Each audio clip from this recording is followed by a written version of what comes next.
సౌందర్యం.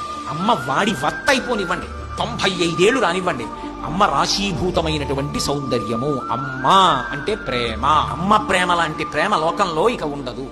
నేను ఈ మాటలు అస్తమానం ఉత్తినే అన్నాను అనుకోకండి. నేను ఈ మాట అన్నప్పుడల్లా నా మనసులో ఎన్నో ఆలోచనలు సుతారంగా నన్ను స్పృశిస్తూనే ఉంటాయి. నేను ఒకప్పుడు నా స్నేహితుడితో కలిసి, నా స్నేహితుడి ఇంటికి వెళ్ళా. కోటేశ్వరరావు నువ్వు వస్తే కొంచెం ఆ పని అవుతుందయా, ఒక్కసారి రారా అని బతిమాలాడు. సరే పద పెడదాం అన్నాను. మా ఇల్లు ఇక్కడేనయా, ఒక కప్పు కాఫీ తాగెడదాం అన్నాడు. సరే వాళ్ళ ఇంటికి వెళ్ళాడు.